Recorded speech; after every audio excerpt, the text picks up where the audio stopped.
호주에 닉 부이치치라는 목사님이 있습니다. 이분은 목사님의 가정에서 태어났습니다. 그러나 이분은 다른 사람들과 매우 다르게 태어났습니다. 유전 질환인 해표지증으로 짤막한 왼발 외에는 양쪽 팔과 오른쪽 다리가 없이 태어났습니다. 그러니까 이 팔도 없고 다리도 없는 거예요. 상체밖에 없는 거예요. 머리랑 이 가슴밖에 없는 거예요. 쉽게 말해서 팔도 없고 다리도 없는 장애인으로 태어난 것입니다.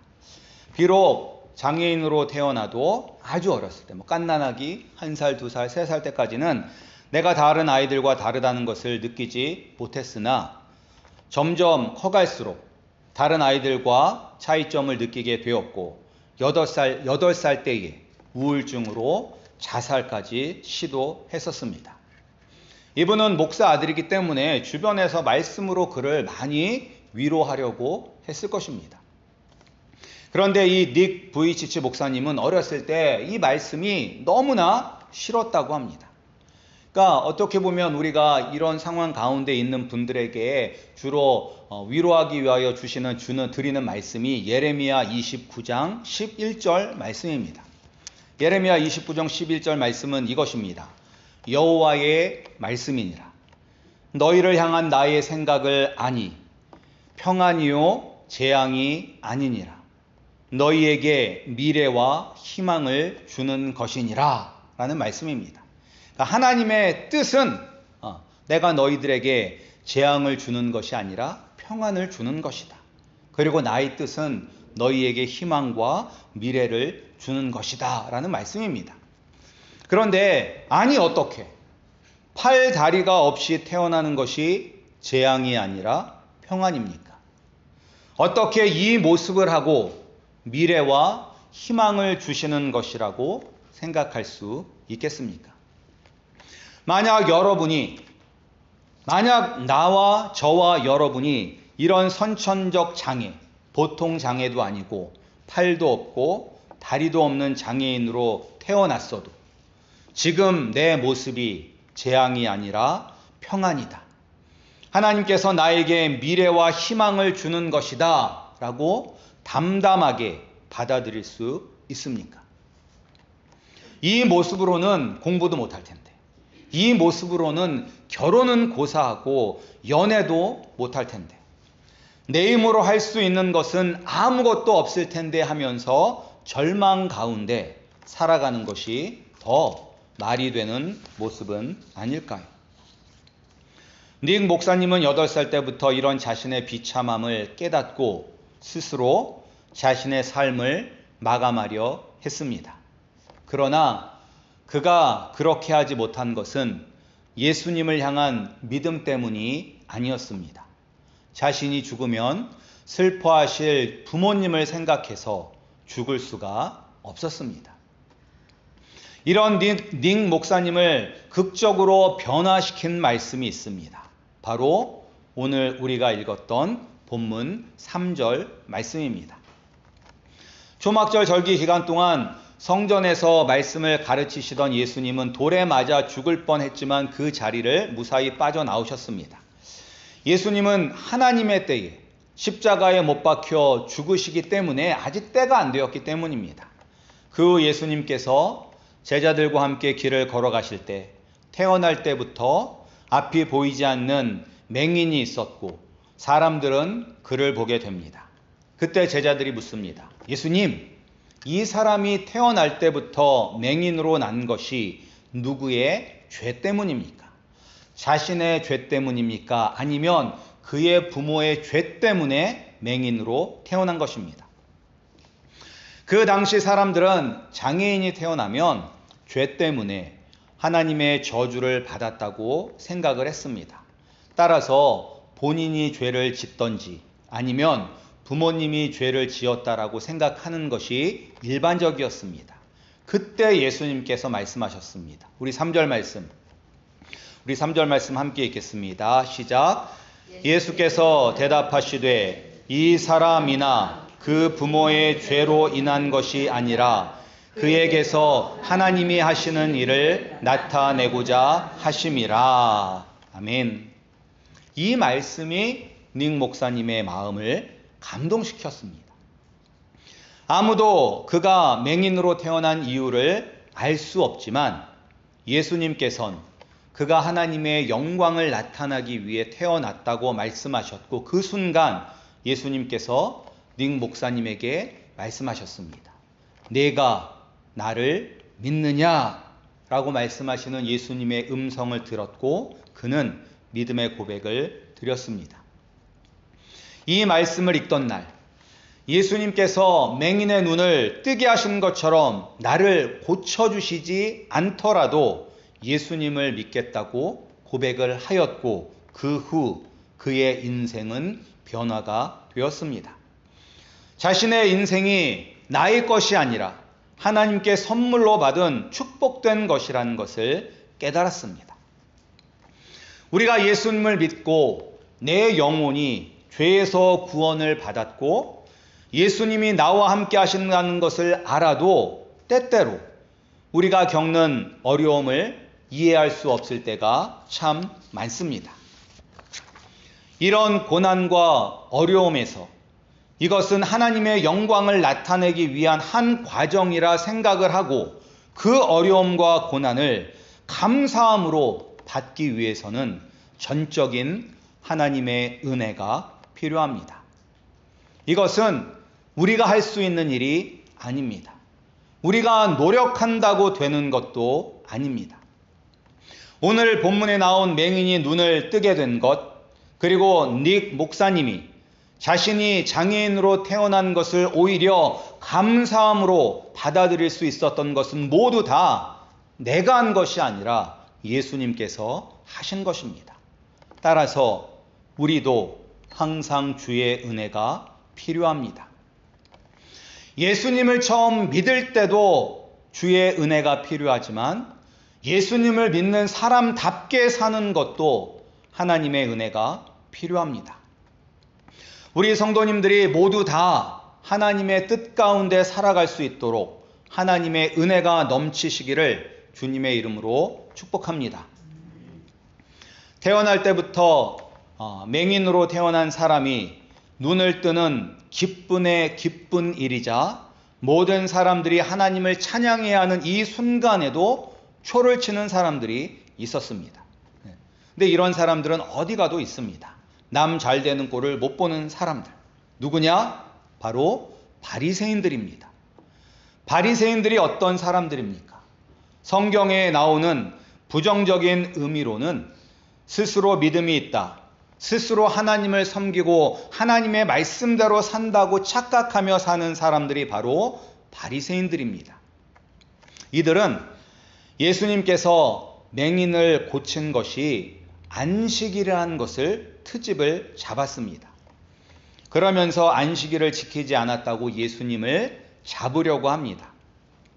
그래서 태어나면서부터 앞을 보지 못하게 된 맹인을 불러서 어떻게 된 일이냐고 자초지정을 묻습니다.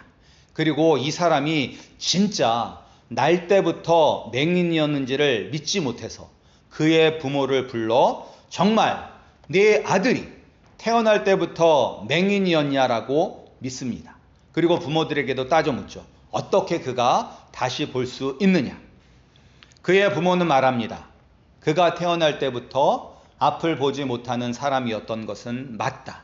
그러나 그가 어떻게 지금 보게 되었는지 우리는 모른다. 그가 성인이니 그에게 직접 물어보라고 이야기를 합니다. 부모님이 기뻐하지 못하고 이렇게 두려움에 떨며 이야기한 이유가 9장 22절에 나와 있습니다. 우리 9장 22절 말씀, 9장 22절 말씀 함께 읽겠습니다. 9장 22절 말씀 함께 읽겠습니다. 시작.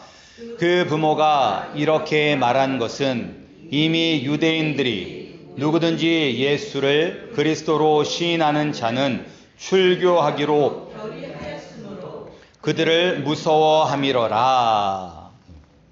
이미 백성의 지도자들은 예수님을 따르는 사람들은 이 유대인의 공동체에서 쫓아낼 것으로 결정을 내렸습니다. 예수님이 무엇을 잘못했는지 이야기하지 않으면서 하나하나 트집을 잡으면서 예수님을 어떻게 해서든지 잡으려고 했습니다. 그런데 이 안식일에 맹인을 고치기 위해서 예수님이 하신 일이 무엇입니까? 예수님이 하신 일은 그냥 땅에 침을 뱉고 그 침으로 진흙을 이겨서 그의 눈에 바른 것밖에 없습니다. 그리고 맹인은 실로암 연못에 가서 눈을 씻는 것밖에 없습니다. 그러니까 유대인들이 안식일을 어겼다라고 하는 것은 10계명의 제4계명이 안식일을 거룩하게 여겨라 라는 계명이고 안식일에 일을 하지 말라라는 그런 계명을 그들이 지키기 위해서예요. 그런데 그 어디에도 그냥 침 뱉고 진을 이겨서 눈에 바르는 것, 그것을 일이라고 아무도 여기지 않습니다. 그리고 어차피 그들도 아침에 일어나서 세수는 할 거 아니에요. 따라서 실로암 연못에 가서 눈을 씻은 것도 어떠한 일도 아닙니다. 그럼에도 불구하고 예수님이 안식일을 어겼다라고 고집을 부리고 있는 것입니다.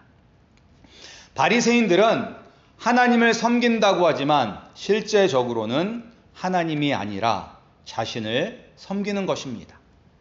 하나님 앞에 겸손한 것이 아니라 스스로 괜찮은 사람이라는 자기 만족에 사는 사람들입니다. 우리는 어떻습니까? 정말로 하나님의 말씀을 따라 사는 사람들입니까? 아니면 자신을 드러내기 위해서 하나님을 이용하는 사람들입니까? 한국은 하나님의 은혜를 정말로 말할 수 없이 많이 받은 나라입니다.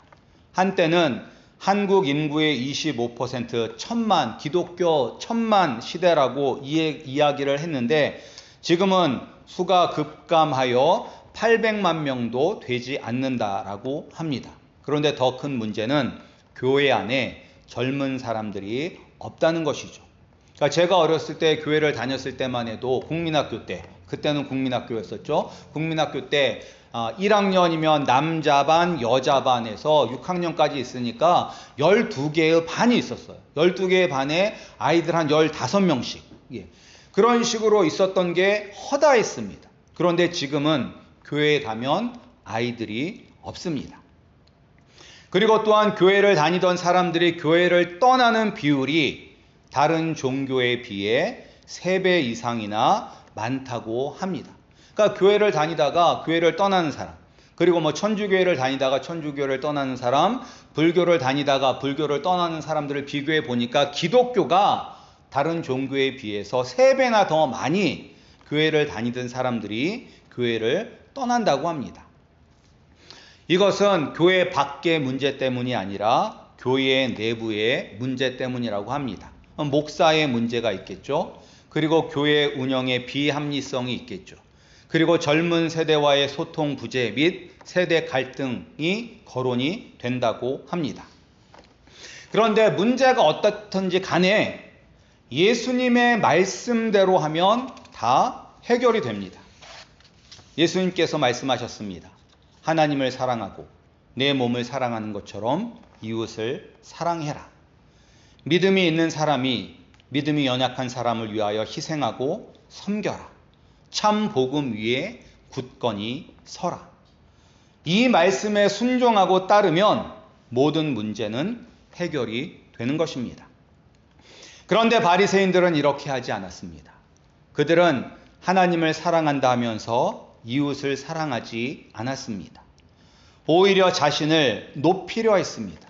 그래서 그들은 기도할 때 골방에 들어가서 조용히 기도하는 것이 아니라 사람들이 많이 다니는 시장에서 보라고 그곳에 서서 기도를 하였습니다. 내가 이렇게 기도 생활하는 사람이야. 내가 이렇게 기도를 은혜스럽게 잘하는 사람이야 라는 것을 사람들에게 보여주고 사람들의 칭찬을 받기를 원했습니다. 금식을 할 때에도 금식을 하는 것처럼 금식을 하는지 안 하는지 알 수 없게 금식을 하는 것이 아니라 일부러 초췌한 모습을 보이면서 나 이렇게 금식하는 사람이야. 나 이렇게 하나님의 말씀대로 사는 사람이야 라고 겉으로는 하나님을 사랑하고 하나님을 높이는 것처럼 하지만 실제적으로 그 마음의 동기와 목적은 자기 자신을 높이는 데 있습니다.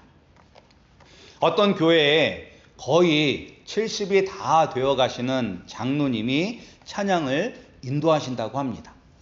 70이 거의 가까워 가시는 분이 지금도 찬양을 인도하고 있다라는 말을 들으면 어떤 생각이 들으십니까? 뭐 여러 생각이 들 수 있지만, 와, 70인데도 찬양 인도를 하시네, 참 믿음이 좋은 분이네 라고 생각할 수가 있죠. 그런데 그 교회 사람들은 다른 생각이라고 합니다. 이분이 나이가 있으니까 이분이 고르는 찬양들이 어떤 찬양들일까요? 자신이 젊었을 때 부르는 찬양이죠. 자신이 젊었을 때 부르는 찬양이요. 근데 그 교회 평균 연령이 70이면 괜찮죠. 다 아는 찬양이니까 더 신나게 부를 수 있는데, 그런데 거기는 젊은 30대, 40대가 많은 곳이래요. 그래서 이 분들은 요새 찬양도 부르고 싶다는 거예요. 그래서 오늘 우리가 부른 실로암이라는 찬양도 굉장히 오래된 찬양입니다. 그러나 저도 지금도 계속 요새 나오는 찬양들을 들으면서 어떤 찬양을 우리가 다 같이 부를 수 있을까라고 저 나름대로는 신구의 조화를 이루려고 노력을 합니다. 옛날 찬양도 하고 찬송가도 하고 요새 찬양도 하고 하면서 다 할 수 있는 찬양을. 그런데 그 교회는 맨날 옛날 찬양만 부르니까 요새 찬양도 부르자고 건의하면 장로님이라는 지위를 이용해서 단번에 거부해버린다고 합니다. 그리고 찬양 인도를 더 잘하는 젊은 사람이 나타나면 어떻게 해야 돼요? 세워야죠. 그런데 절대 그 자리를 내놓지 않는다고 합니다. 근데 누구를 위해서 그렇게 하는 것일까? 누구를 위해서? 하나님을 위해서 그러는 것일까요? 아니면 교회를 위해서 그러는 것일까요? 아니면 본인을 위해서 그러는 것일까요? 하나님의 나라와 영광을 위해서 찬양을 인도하는 것이 아니라 자기가 좋아서 하는 것입니다. 자기가 좋아하는 것을 놓치기 싫어서 그렇게 하는 것입니다. 이런 모습이 바로 바리새인의 모습입니다. 이것을 보면서 우리는 우리 자신을 돌아보아야 합니다. 다른 사람이 아니라 나 자신을 돌아보아야 합니다. 기독교는 다른 종교와 다른 것이 무엇이냐면 항상 예수님과 나와의 1대1의 관계입니다. 예수님, 저 사람 참 못됐죠. 나는 저 정도는 아니에요 라고 하면서 다른 사람과 나를 예수님은 비교하지 않으십니다. 예수님과 나와의 1대1 관계입니다. 따라서 내가 예수님의 말씀대로 살고 있는지 나 자신을 돌아보아야 합니다. 오늘 이 말씀 저 사람 들으라고 하는 말씀이야. 또는 이 말씀은 그 사람이 들어야 하는데 라고 하는 것이 아니라 이 말씀은 나에게 하시는 말씀이다. 과연 나에게 바리새인과 같은 모습은 있지 않은지 나의 삶의 전 부분을 구석구석 돌아보아야 하는 것입니다. 이 말씀에 목사인 저라고 예화가 되는 것도 아닙니다. 저도 말씀에 비추어서 주님이 아닌 나 자신을 위해서 목회를 하고 있는 것은 아닌지, 그리고 가정 안에서도 예수님 중심이 아니라 나 중심적으로 행동하고 있지는 않은지, 다른 사람과의 관계 속에서도 이웃을 사랑하는 것이 아니라 나를 사랑하는 모습으로 사람을 대하고 있지는 않은지 항상 나 자신을 돌아보아야 합니다. 우리는 이런 바리새인이 돼서는 안 됩니다. 우리가 이런 모습을 보인다면 예수님께서 얼마나 슬퍼하시겠습니까?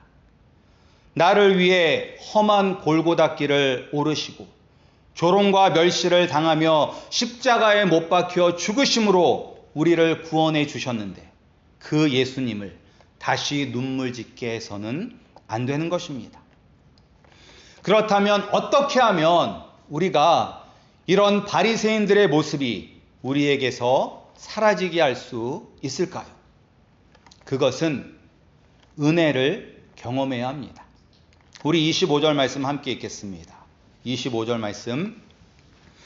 25절 함께 읽겠습니다. 시작. 대답하되 그가 죄인인지 내가 알지 못하나 한 가지 아는 것은 내가 맹인으로 있다가 지금 보는 그것이니라. 아멘. 누구도 부인할 수 없는 하나님의 은혜가 임했다는 증거입니다. 그리고 또 우리 31절, 33절 말씀도 함께 읽겠습니다. 31절, 33절 시작. 하나님이 죄인의 말을 듣지 아니하고 경건하여 그의 뜻대로 행하는 자의 말을 들으시는 줄을 우리가 아나이다. 창세 이후로 맹인으로 난 자의 눈을 뜨게 하였다 함을 듣지 못하였으니 이 사람이 하나님께로부터 오지 아니하였으면 아무 일도 할 수 없으리라. 아멘. 맹인이 이렇게 서슬 시퍼런 바리새인들 앞에서 담대하게 말할 수 있었던 것은 그가 직접 하나님의 은혜를 경험했기 때문입니다. 우리가 예수님의 은혜를 경험해야지만 우리가 바리새인처럼 되지 않고 참 예수님의 제자, 하나님의 아들, 딸이 되는 것입니다. 그리고 이런 은혜를 지금 이 순간에도 우리는 경험해야 합니다. 어떤 분들은 옛날 옛적에 은혜 받은 것을 우려드시는 분들이 있습니다. 하나님이 당신에게 어떤 은혜를 주셨나요? 라고 물을 때에 다 하나님의 은혜죠 라고 말을 하면 그것을 어떻게 보면 지금은 어떤 은혜도 경험하지 못했다는 뜻이 될 수도 있습니다. 참 슬픈 것은 교회를 오래 다닐수록 하나님의 은혜를 경험하기보다는 바리새인들처럼 되기가 참 쉽다는 것입니다. 그것을 저도 느꼈어요. 제가 목사 안수를 받을 때만 해도 어떻게 이렇게 부족한 내가 목사 안수를 받을 수 있나라고 하면서 정말로 겸손했었는데 3년 지나고 나니까 그 마음이 없어졌어요. 3년 지나고 나니까. 아니 집가 때 그때 청년부도 같이 했으니까 청년부 애들이 대들면 집값 것들이 감히 목사에게 되들어? 이런 마음을 품게 되더라고요. 3년 전에는 이런 나를 목사로 세워주신 하나님의 은혜에 감사한다고 눈물을 흘리던 내가 3년 만에 그런 사람이 되는 것을 경험을 했습니다. 그것은 날마다 부어주시는 하나님의 은혜를 깨닫지 못하고 경험하지 못했기 때문입니다. 하나님은 단 한순간도 우리에게 은혜를 베풀어 주시지 않은 적이 없습니다. 하늘을 두루마리 삼고 바다를 먹물 삼아도 다 기록할 수 없는 은혜를 지금 이 순간에도 우리 모두에게 부어주고 계십니다.